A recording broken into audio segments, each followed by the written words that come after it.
Welcome to MJ Talks. In this episode, we talk about the existence of the institution during the pandemic. Akuntansi. You listen, MJ Talks. It's basically a podcast. Assalamualaikum warahmatullahi wabarakatuh. Selamat datang di HMJA Talks. Baiklah, kali ini kita akan membahas tentang eksistensi lembaga di masa pandemi. Sebelum itu, saya perkenalkan diri terlebih dahulu. Perkenalkan, nama saya Nur Kalbi Kamsul, angkatan 2019 di STEM Bungaya dan angkatan 22 di HMJA STEM Bungaya. Baiklah, saat ini kita sedang bersama oleh Ketua Umum HMJA STEM Bungaya periode 2021-2022, Kekanda Aldi. Baiklah, bagaimana kabar hari ini, Kak? Baik, alhamdulillah lumayan baik. Mengenai COVID-19, Kak. Kita langsung masuk di anunya nih. Bahasannya. Iya. Oh ya, kita langsung saja Kak ya. Mengenai COVID-19, Kak. Iya. Beberapa waktu yang lalu kan STEM Bungaya mengadakan vaksin massal. Bagaimana Pak Ketua? Apakah Pak Ketua ini sudah divaksin atau belum? Ya betul, bahwa kemarin itu teman-teman lembaga sudah bekerja sama untuk lakukan vaksin massal. Ya. Sebagai bentuk kontribusi juga terhadap kampus untuk bisa mengadakan pilihan secara tatap muka. Nah, kalau untuk saya kemarin juga ikut vaksin yang kedua. Kedua. Berarti sudah pertama dan kedua. Begini, Kak. Mengenai COVID-19, banyak sekali mahasiswa yang mengeluh karena ruang geraknya terbatasi untuk berorganisasi. Bagaimana menurut Pak Ketua? Apakah pandemi saat ini menjadi halangan untuk menjalankan program ataupun menjalankan kegiatan berorganisasi, Kak?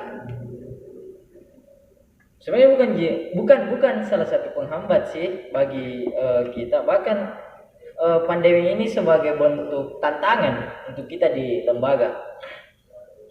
Nah, dari kemarin kan pasca awal mulanya ini pandemi, memang betul bahwa banyak kegiatan-kegiatan yang terhambat.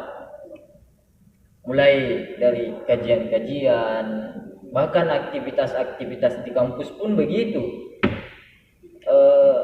Kita tidak lagi menemukan tempat di mana dulu kita bisa ngopi, diskusi. Nah, itu tidak ada lagi. Berarti bukan cuma organisasi yang terhambat, kampus juga ya, Kak, terhambat. Iya. Bagaimana bentuk pandangan dari Pak Ketua dengan adanya perbedaan organisasi dari tahun ke tahun dengan kondisi yang saat ini? Kalau kita lihat kondisi memang jauh berbeda, lebih, ya, Kak? Jauh lebih baik dari sebelumnya, karena ini kan sebenarnya kondisi baru yang kita hadapi. Nah, sebelumnya seperti yang saya katakan tadi, bahwa sebelumnya aktivitas di kampus itu banyak mahasiswa melakukan aktivitas di kampus terkhusus untuk organisasi kepanitiaan kita dapatkan di mana-mana dari setiap lembaga, bahkan tempat atau ruang untuk berdiskusi itu terdapat juga lumayan banyak di kampus. Nah, itu yang tidak ada sampai sekarang. Berarti ada ya beberapa perbedaan kondisi organisasi tahun-tahun sebelumnya dengan yang sekarang, ya, Kak? Iya. Dengan adanya perbedaan tersebut, Kak, apakah ada strategi yang dilakukan oleh kepengurusan periode saat ini, Kak? Strategi yang dilakukan kepengurusan untuk menghadapi kondisi saat ini? Nah, sebelumnya saya mau lanjut dulu terkait pertanyaan sebelumnya, Kak, tentang perbandingan antara pasca pandemi dan sebelum pandemi. Nah, tadi kan saya katakan bahwa tidak ada ruang diskusi yang ditemukan di kampus. Bukan tidak ada sih, tapi minim. Ya, kurangnya. Nah, sekarang kan kita beralih ke media untuk melakukan diskusi. Berarti salah satu strategi yang dilakukan saat ini yaitu memanfaatkan media ya Kak untuk melakukan diskusi-diskusi tentang organisasi ya. Selain itu Kak, menurut kita strategi yang dilakukan saat ini itu apakah sudah efektif atau belum? Sebelumnya kan kita lakukan aktivitas organisasi melalui media. Ini Kak. Dan kita tidak bisa melakukan secara tatap muka. Nah, tapi sekarang juga kita tetap melaksanakan tatap muka, tetapi tetap pada batasan-batasan yang diberikan. Tetap mematuhi protokol kesehatan ya. Iya betul. Selain dari strategi Kak, saya mau tanyakan tentang program kerja. Saat ini program kerja apa yang menjadi unggulan pada periode saat ini Kak? Kalau hal itu sih banyak ya, banyak program kerja. Iya, banyak yang kita anggap sebagai unggulan, tapi kita lebih fokus kepada kegiatan kompetisi akuntansi. Kompetisi akuntansi Sistem Bungaya. Oh, kompetisi akuntansi sistem Bungaya. Iya, atau biasa disebut atau disingkat menjadi KAS. Kompetisi akuntansi sistem Bungaya atau KAS. Iya. Mengapa Kak KAS itu menjadi salah satu program kerja unggulan saat ini? Nah, ini kan salah satu bentuk kontribusi juga yang diberikan oleh lembaga terhadap kampus, karena kita kan sekaligus mensosialisasikan kampus ke SMA SMK sederajat. Iya. Oh iya Kak, berarti KAS ini dilaksanakan untuk mensosialisasikan kampus kepada sekolah-sekolah atau SMA SMK sederajat. Betul. Jadi KAS ini rencananya kapan Kak akan diadakan? Kalau persoalan jadwalnya kita sebenarnya sudah ketinggalan sih. Kita kemarin tetapkan di bulan-bulan 1, cuman kita masih terdapat beberapa kendala, makanya kemudian kita undur pada bulan kedua atau bulan ini. Berarti KAS akan diadakan rencana bulan 2 ya Kak, bulan ini? Betul. Ya. Dengan kondisi COVID saat ini Kak, apakah menurut kita sebagai ketua umum, apakah KAS ini bisa berjalan dengan lancar dengan adanya pandemi COVID saat ini? Ya tentu saja, ini setiap kegiatan itu tidak ada yang mulus-mulus jalannya, pasti ada saja hambatan yang dihadapi.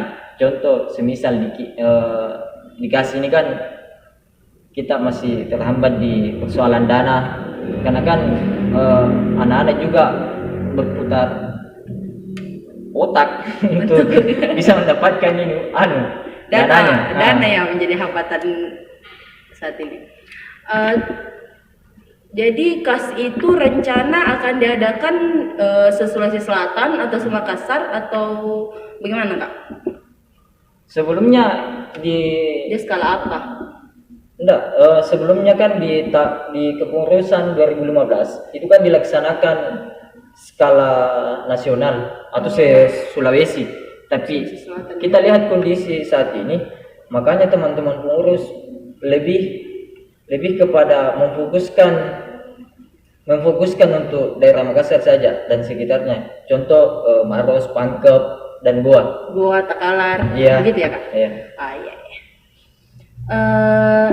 Saat ini Kak, program kerja apa saja yang sedang dilaksanakan ataupun yang telah dilaksanakan sebelumnya? Kalau yang dilaksanakan untuk saat ini KAS ya saat ini. Dan yang selanjutnya kita mau laksanakan accounting visit. Nah, kegiatan sebelumnya kan ada beberapa yang sudah selesai, mulai dari penerimaan anggota baru dan apalagi namanya accounting visit juga. Sebenarnya accounting visit kan 2 kali rencana kita mau laksanakan pasca penerimaan mahasiswa anggota baru dan sebelum berakhirnya periode ini. Oh, sebelumnya dilaksanakan di mana, Kak? Kompeten fisik. Sebelumnya itu kita laksanakan di kantor perpajakan.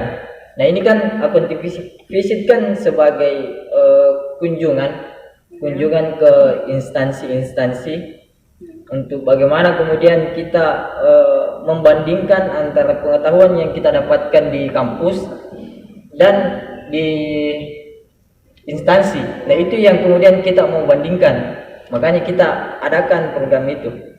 Selain akunting fisik dengan pengkaderan ya, Kak? Iya. Kalau perekrutan anggota baru, itu ada program kerja apa saja yang sudah dilaksanakan selain itu? Ada juga apa lagi namanya reminder.